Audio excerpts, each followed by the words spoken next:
नमस्कार।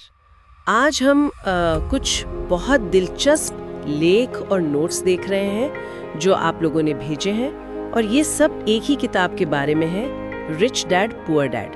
हाँ, बिल्कुल।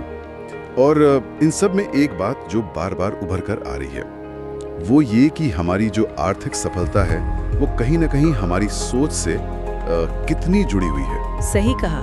मतलब गरीबी या अमीरी, क्या वो सच में सोच से शुरू होती है? और आज हम यही समझने की कोशिश करेंगे। मतलब हमारा लक्ष्य सिर्फ किताब दोहराना नहीं है, बल्कि इन सोर्सेस में जो खास बातें हैं उन पर गौर करना है। बिल्कुल, खासकर वो अमीर और गरीब वाली मानसिकता का फर्क और उसका फाइनेंशियल फ्रीडम से क्या लेना देना है। हाँ, तो चलिए शुरू करते हैं। आपके नोट्स में जो पहली और छठी सीख है उन्हें साथ रखा गया है। हाँ, कि अमीर लोग पैसे के लिए काम नहीं करते, ये बात सही।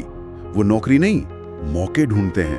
ये वो रैट रेस वाली बात हुई ना, कमाओ, बिल भरो, टेंशन लो, और फिर वही साइकिल। बिल्कुल।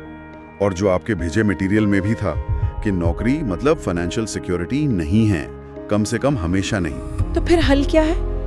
हल है पैसिव इनकम। मतलब ऐसी इनकम जिसके लिए लगातार खटना ना पड़े। जैसे किराए से इनकम आ रही है, या इन्वेस्टमेंट्स बढ़ रहे हैं, रॉयल्टी आ रही है, मतलब पैसा आपके लिए काम करे। अच्छा, तो ये सोच पारंपरिक नौकरी वाली सोच से तो बिल्कुल अलग है। हाँ, बहुत अलग। ये रिच डैड वाली सोच है कि पैसे को काम पर लगाओ, उसके पीछे भागो मत। और ये बात सीधी जुड़ती है दूसरी और चौथी सीख से, फाइनेंशियल लिटरेसी। एग्जैक्टली, वित्तीय साक्षरता।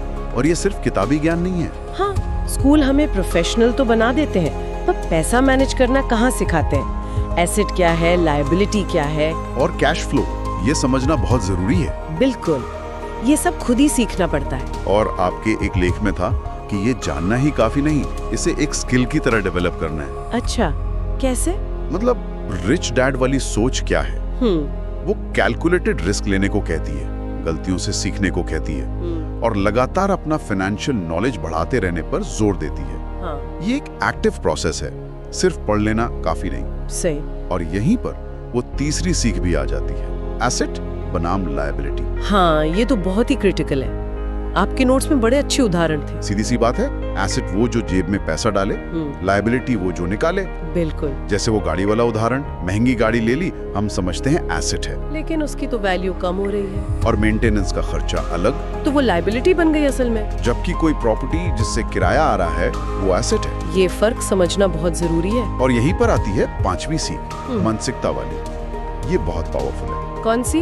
वो मैं ये खरीद नहीं सकता वाली। हाँ, इसकी बजाय सवाल पूछना, मैं इसे कैसे खरीद सकता हूँ। अच्छा, तो ये सोच का एंगल बदल देता है। बिल्कुल, ये प्रॉब्लम को चैलेंज या अवसर बना देता है। हाँ। अब आप समाधान ढूंढने लगते हैं, सिर्फ इच्छा नहीं करते। ये इंटरेस्टिंग है। और फिर वो सातवीं सीख भी थी, पैसा कमाने के बाद क्या। हाँ, एक लेख ने इस पर फोकस किया था। पैसा कमाना एक हिस्सा है, पर उसे कंट्रोल कैसे करना है, इस्तेमाल कैसे करना है। मतलब पैसा आ तो रहा है, पर जा कहाँ रहा है?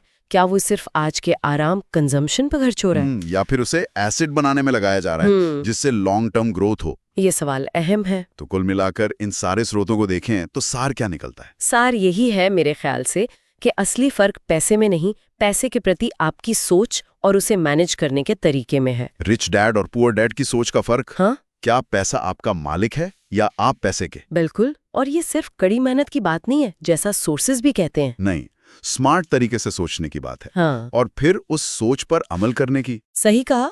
फाइनेंशियल स्वतंत्रता वाकई एक मानसिकता से शुरू होती है। तो इस चर्चा के आखिरी में एक सवाल छोड़ते हैं सोचने के लिए, जो आपके विश्लेषण से ही निकला है। जरूर। अपनी रोजमर्रा की फाइनेंशियल आदतों को देखें।